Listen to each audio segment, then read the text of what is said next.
समारोह के अध्यक्ष भारतीय जनता पार्टी के जिला के अध्यक्ष सम्मान्य जनार्दन तिवारी जी, कार्यक्रम के संयोजक क्षेत्रीय मंत्री डॉक्टर धर्मेंद्र सिंह जी,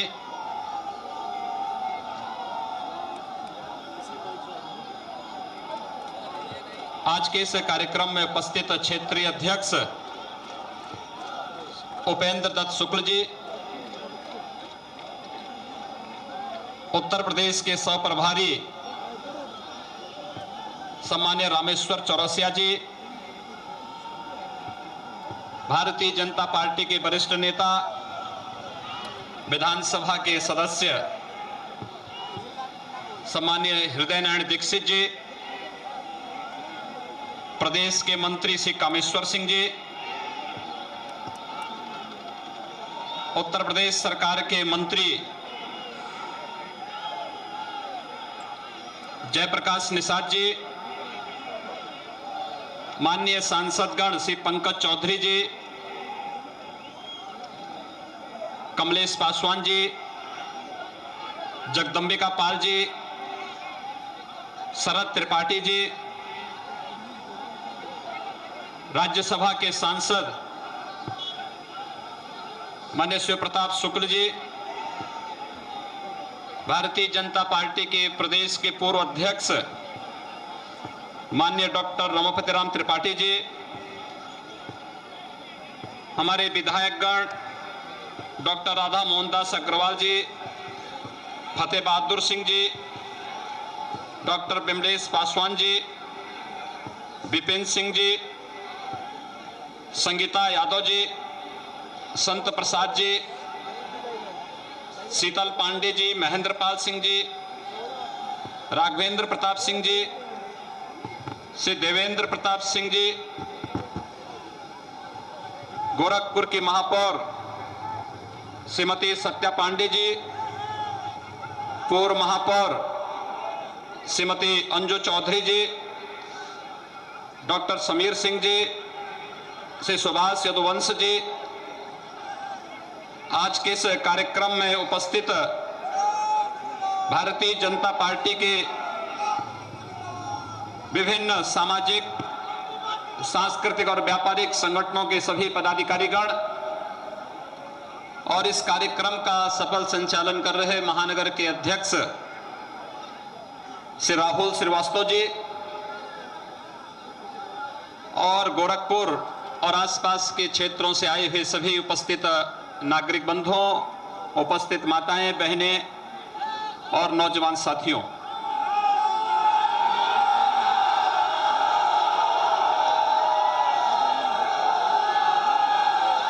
यह नागरिक अभिनंदन मेरा नहीं बल्कि उत्तर प्रदेश के 22 करोड़ जनता का अभिनंदन है, जिसने भारतीय जनता पार्टी और दुनिया के सबसे लोकप्रिय नेता, इस देश के प्रधानमंत्री आदरणीय श्री नरेंद्र मोदी जी के आह्वान पर और भारतीय जनता पार्टी के यशस्वी राष्ट्रीय अध्यक्ष आदरणीय अमित शाह जी के रणनीति के अंतर्गत भारतीय जनता पार्टी को उत्तर प्रदेश में प्रचंड बहुमत दिया है। इस जनादेश का सम्मान करते हुए मैं आप सबका और उत्तर प्रदेश की इस 22 करोड़ जनता का अभिनंदन करता हूं।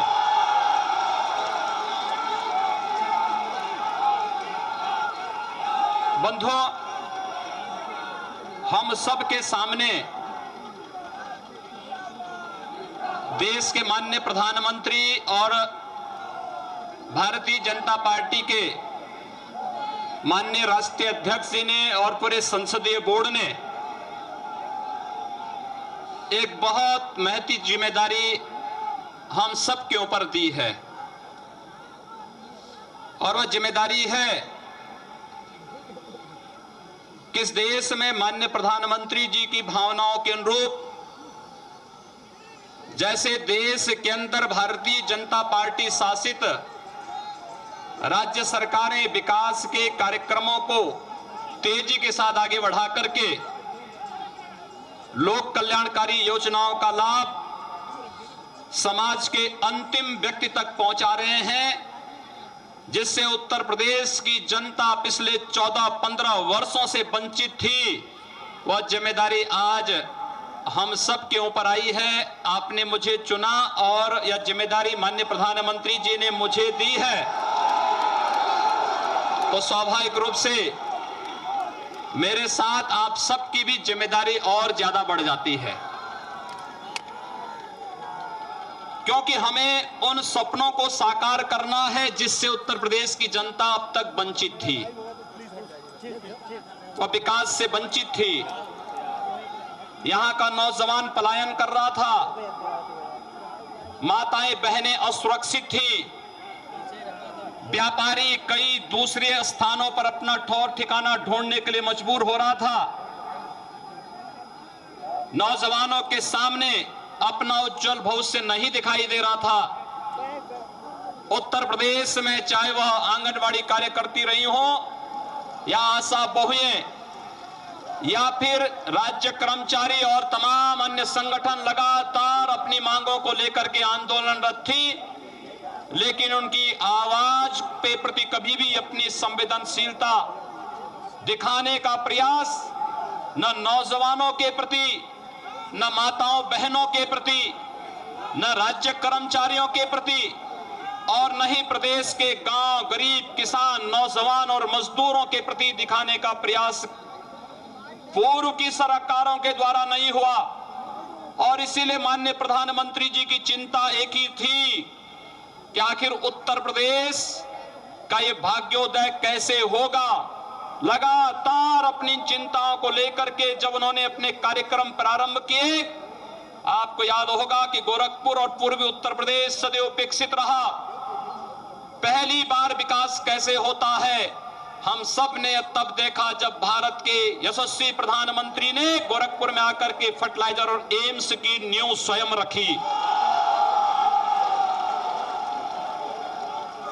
यह केवल एक फर्टिलाइजर कारखाना और एम्स की नींव नहीं थी, यह इस देश के पूर्वी भारत के विकास की नींव थी।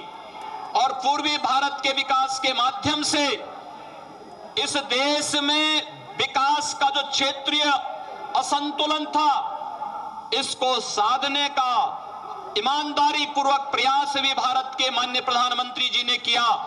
और आज हम विश्वास के साथ अब कह सकते हैं, उत्तर प्रदेश की 22 करोड़ की जनता किसी भी प्रकार से अपने को उपेक्षित महसूस नहीं कर सकती है।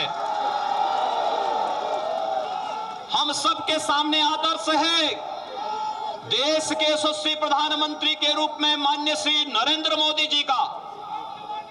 हम सबके सामने संगठन का एक आदर्श के रूप में, रणनीति के रूप में कार्य करने के लिए शासन की योजनाओं को अंतिम व्यक्ति तक पहुंचाने के लिए शासन तो रहेगा ही, लेकिन संगठन के मार्गदर्शन के रूप में भारतीय जनता पार्टी को दुनिया के सबसे बड़े राजनीतिक दल के रूप में स्थापित करने वाले आदरणीय अमित शाह जी का, जिन्होंने भारतीय जनता पार्टी को एक नए युग में प्रवेश करा करके, कोई सोचता नहीं था कि भारतीय जनता पार्टी उत्तर प्रदेश में आएगी।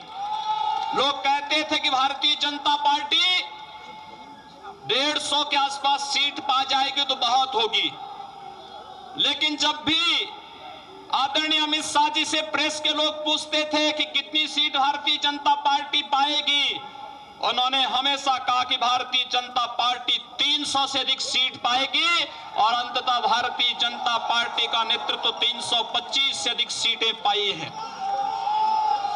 सज्जनों, जो महत्व जिम्मेदारी हम सब के ऊपर दी है, ये केवल एक पद नहीं है, यह एक कर्तव्य है। और यह कर्तव्य आदरणीय प्रधानमंत्री जी का नेतृत्व सदैव हमें मार्गदर्शन करता है। यह केवल मुख्यमंत्री का एक पद हमारे लिए केवल एक पद नहीं कि हम इसके माध्यम से अधिकारों का ध्वंस जमाने के लिए जाए। यह हमें कर्तव्यों का राह दिखाता है। उत्तर प्रदेश की 22 करोड़ जनता के प्रति हमारा क्या कर्तव्य होना चाहिए और उन कर्तव्यों के प्रति हम सबको आग्रही बनाता है। और उन कर्तव्यों का निर्वहन करने के लिए, उसी का एहसास कराने के लिए आप सबके प्रति अपने नेतृत्व की ओर से आभार व्यक्त करने के लिए जहां मैं आपके पास आया हूं, वहीं मैं आप सबसे अनुरोध करूंगा कि इसका आभार भारत के माननीय प्रधानमंत्री जी के प्रति, भारतीय जनता पार्टी के राष्ट्रीय अध्यक्ष जी के प्रति, भारतीय जनता पार्टी संसदीय बोर्ड के प्रति, उत्तर प्रदेश के उन कोटि कोटि कार्यकर्ताओं के प्रति जिन्होंने भारतीय जनता पार्टी को यशस्वी विजय, प्रचंड बहुमत दिलाने में अपना योगदान दिया है, उन सब के प्रति आभार व्यक्त करने का यह अवसर हम सबके सामने है। मुझे केवल कुछ बातें कहनी है और साफ इस बात को कहनी है, उत्तर प्रदेश आज केंद्र की माननीय श्री नरेंद्र मोदी जी के नेतृत्व की सरकार की राह पर सबका साथ और सबके विकास की राह पर चलेगी। यहां पर किसी के साथ न जाति के नाम पर, न मत के नाम पर, न मजहब के नाम पर, न लिंग के नाम पर किसी प्रकार का कोई भेदभाव नहीं। विकास सबका होगा, लेकिन तुष्टीकरण किसी का नहीं होगा। यह आश्वासन देने के लिए मैं आपके बीच उपस्थित हुआ हूं।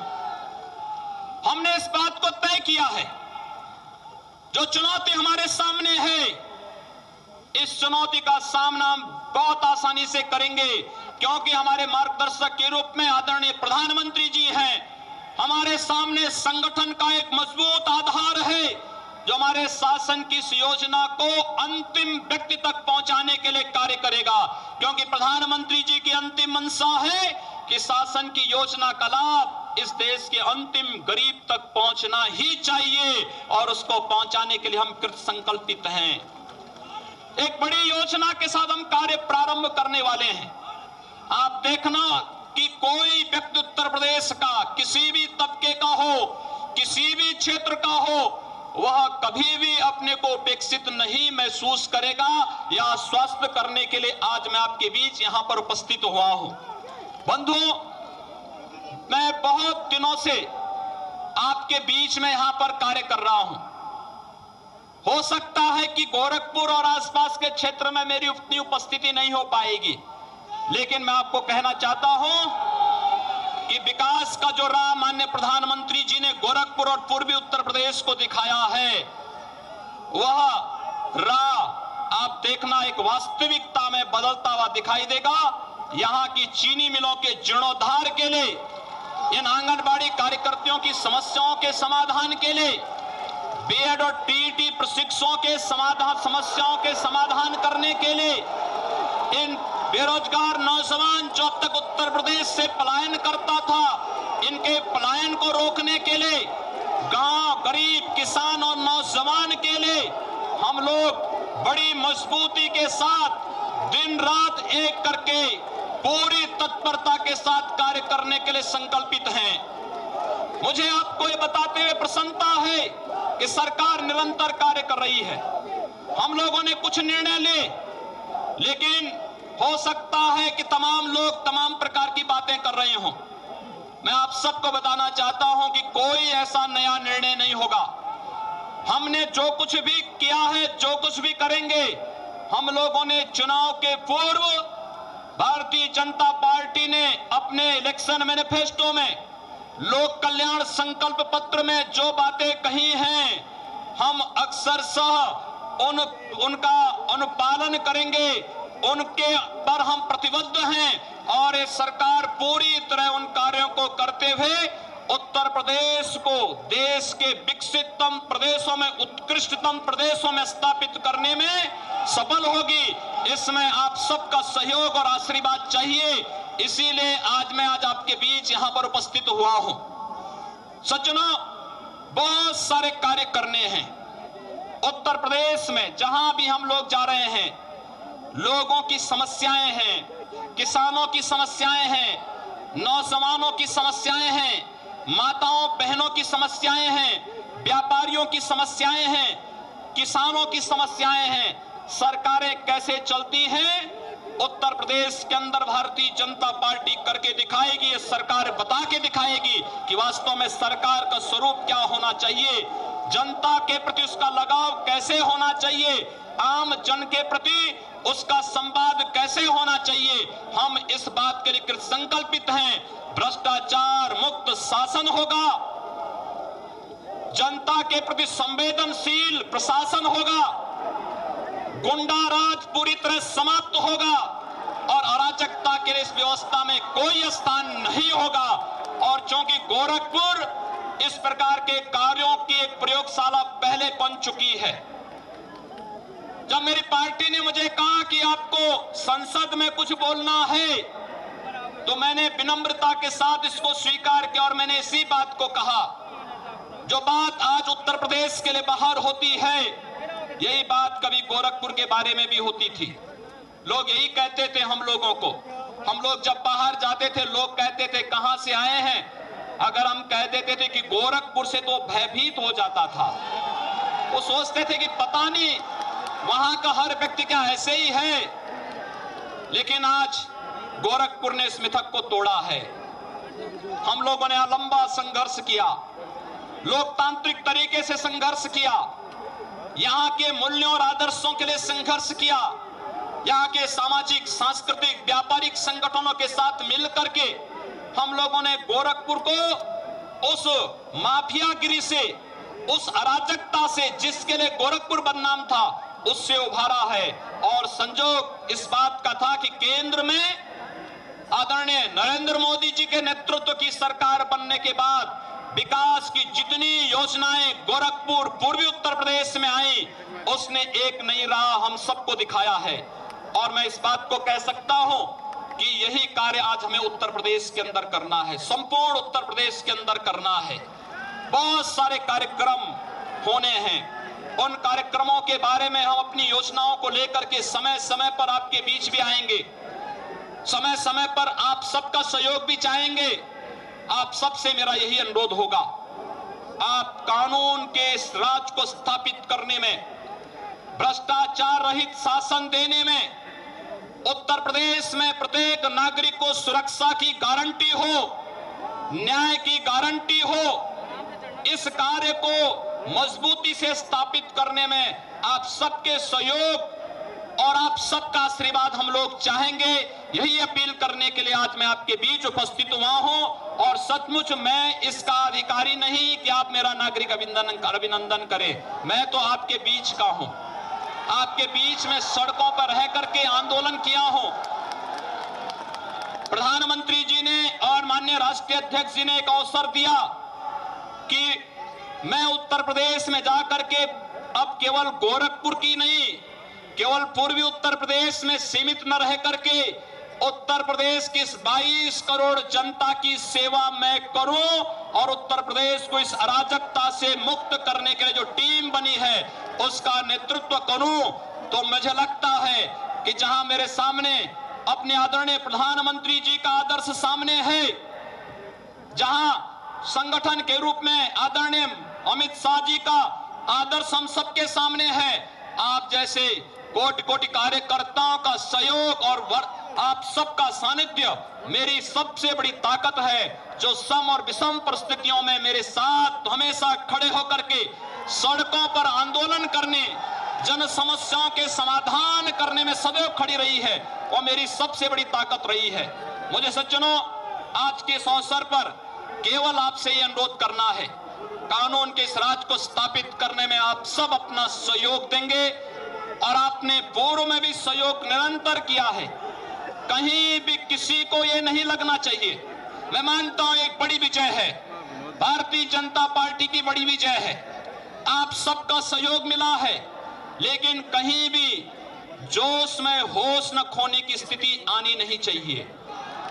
किसी को भी कानून को अपने हाथ में नहीं लेना चाहिए कहीं भी, क्योंकि आपके उत्साह में कहीं ऐसा न हो कि उन अराजक तत्वों को जो उत्तर प्रदेश और देश की शांति में खलल डालना चाहते हैं, उनको अवसर मिले इस प्रकार की स्थितियां कतई नहीं आनी चाहिए। यह हम सबकी जिम्मेदारी है और इसलिए इस बात का आह्वान करने के लिए मैं आपके बीच आया हूं। बंधुओं, हम सब उत्तर प्रदेश की भारतीय जनता पार्टी की सरकार ने अनेक कार्यक्रम करने का निर्णय लिया है और कार्यक्रमों की श्रृंखला में आपने देखा होगा कि इस दौरान हमने कुछ कार्यक्रम प्रारंभ किए हैं। मेरे पास लगातार जैसे ही मुख्यमंत्री पद की शपथ ली, मेरे पास सर्वाधिक टेलीफोन आए माताओं और बहनों की ओर से, बेटियों की ओर से, और इस बात की शिकायतें आती थी कि हम विद्यालय जाते हैं, नहीं जा पा रहे हैं, छेड़खानी होती है, कई बालिकाओं ने विद्यालय छोड़ दिया है। हमने कहा अब भारतीय जनता पार्टी की सरकार आई है, यह सरकार बालिकाओं की सुरक्षा के लिए, माताओं की सुरक्षा के लिए संकल्पित है। हम लोगों ने प्रशासन से कहा है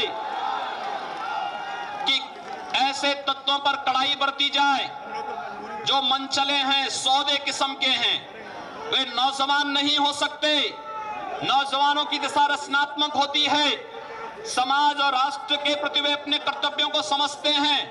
ऐसे लोगों को नौजवानों की श्रेणी में मत रखिए। उन मंचलों और सौदों पर कड़ाई होनी चाहिए और हमारे लोक कल्याण संकल्प पत्र के तर्ज पर हम लोगों ने एंटी रोमियो स्क्वाड को उत्तर प्रदेश के अंदर सक्रिय कर दिया है। मैं प्रशासन को इस बात के लिए स्पष्ट कहूंगा कि राह चलते हुए नौजवानों पर सहमति के साथ बैठी भी कोई दो युवक और युवती है, राह चल रहे हैं, आपसी सहमति से बातचीत कर रहे हैं, उनको कतई न छेड़ा जाए। लेकिन इस बात को ध्यान जरूर रखा जाए कि अगर भीड़ भाड़ वाले स्थानों पर या स्कूलों के बाहर कोई इस प्रकार की हरकत करता है जिससे बालिकाओं की सुरक्षा के सामने खतरा पैदा होता है, वह विद्यालय छोड़ रही है, ऐसी स्थिति नहीं होनी चाहिए। और जहां पर होगा फिर वहां के जो भी अधिकारी होंगे, स्थानीय प्रशासन होगा, वह उसके प्रति जवाबदेह होगा। हमें बालिका और महिलाओं की सुरक्षा देनी है। रात्रि को 10 बजे 12 बजे भी अगर कोई बालिका कहीं से आ रही है और अकेले सड़क पर चल रही है तो अपने आप को सुरक्षित महसूस कर सके, उत्तर प्रदेश के अंदर एक ऐसी व्यवस्था हमें देनी है। हम लोगों ने इस बात को फिर किया है कि एनजीटी बार बार एक बात के लिए उत्तर प्रदेश के अंदर कह रहा है। पिछले 2 वर्षों में कई बार एनजीटी ने कहा है, नेशनल ग्रीन ट्रिब्यूनल ने कहा है कि अवैध बूचड़ खानों को हटाओ, मानक के अनुसार जो लाइसेंस लिए हैं उनका पालन कर रहे हैं, सरकार उनको नहीं छेड़ेगी। लेकिन जिन लोगों ने नेशनल ग्रीन ट्रिब्यूनल के आदेशों का उल्लंघन किया है, अवैध रूप से गंदगी फैला रहे हैं, जन स्वास्थ्य के साथ खिलवाड़ कर रहे हैं, उनको एक प्रक्रिया के तहत हटाइए। उनको जिससे स्वास्थ्य के साथ किसी प्रकार का खिलवाड़ करने की छूट किसी को न मिलने पाए, इस कार्य को लेकर के हम लोगों ने कार्य प्रारंभ किया है। हम लोग किसानों के बारे में भी कार्य अपनी योजना बना रहे हैं। मैं देख रहा था पिछले कई वर्षों से किसानों की उपज का क्रय नहीं हो पाता था। हम लोगों ने उत्तर प्रदेश सरकार की एक टीम को बाहर भेजा है। छत्तीसगढ़ के अंदर हर व्यक्ति के लिए खाद्य सुरक्षा किस प्रकार से मजबूती से लागू है, वहां का एक एक गरीब किस प्रकार से शासन की योजनाओं से लाभान्वित है, वहां पर देखा जा सकता है। हमारी एक टीम, 2 मंत्री, 4 अधिकारी उसमें वहां गए हैं। वहां के पूरे सिस्टम को हम ले रहे हैं और हम किसानों के 100% गेहूं का क्रय करेंगे। समर्थन मूल्य किसान के खाते में डालने की व्यवस्था हम लोग करने जा रहे हैं। हम लोग उत्तर प्रदेश के अंदर कानून का राज स्थापित करने के लिए कृत संकल्पित हैं। शासन में अब कहीं भी बैठे भ्रष्ट तत्वों को एक और पूरी तरह दूध के मक्खी की तरह निकाल बाहर करके रहेंगे। उत्तर प्रदेश में उत्तर प्रदेश के युवाओं के लिए, नौजवानों के लिए, किसानों के लिए, मजदूरों के लिए और हर तबके के लिए हमारी योजना होगी।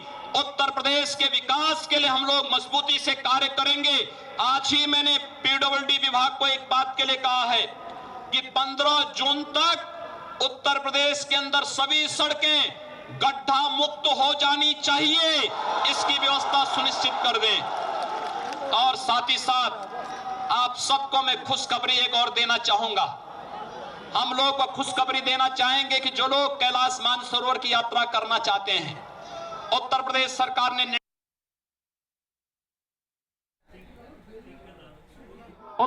सरकार ने निर्णय किया है, अगर वह स्वस्थ है उसको कैलाश मानसरोवर के लिए हम लोग 1 लाख रुपए का अनुदान देंगे। साथ साथ उत्तर प्रदेश में हम लोग लखनऊ, गाजियाबाद या नोएडा में से किसी एक स्थान पर कैलाश मानसरोवर भवन का निर्माण करेंगे, जहां पर वे सभी श्रद्धालु जन जाकर के अपनी यात्रा को आगे बढ़ा सकें। ये तमाम कार्यक्रम एक एक करके होते रहेंगे, लेकिन विश्वास केवल इस बात का आपका सहयोग और आपका सानिध्य प्राप्त हो। भारतीय जनता पार्टी के नेतृत्व की सरकार को जन अपेक्षाओं पर खरा उतरने में आप सबके सहयोग की आवश्यकता है। यही अपील करते हुए मैं आप सभी नागरिक संगठनों का, सामाजिक, सांस्कृतिक, व्यापारिक संगठनों ने जो भारतीय जनता पार्टी के नेतृत्व में आज ये नागरिक अभिनंदन किया है, सचमुच इस नागरिक अभिनंदन का वास्तविक अधिकारी भारत के यशस्वी प्रधानमंत्री आदरणीय श्री नरेंद्र मोदी जी, भारतीय जनता पार्टी संगठन के मुखिया आदरणीय अमित शाह जी, उत्तर प्रदेश भारतीय जनता पार्टी का नेतृत्व और आप सभी कोटि कोटि कार्यकर्ता हैं। मैं आप सबका हृदय से अभिनंदन करता हूं, वंदन करता हूं और आप सबका सहयोग की अपेक्षा करते हुए वाणी को यहीं पर विराम देता हूं। आप सबको मेरी बहुत बहुत शुभकामनाएं। धन्यवाद। जय श्री राम। जय श्री राम।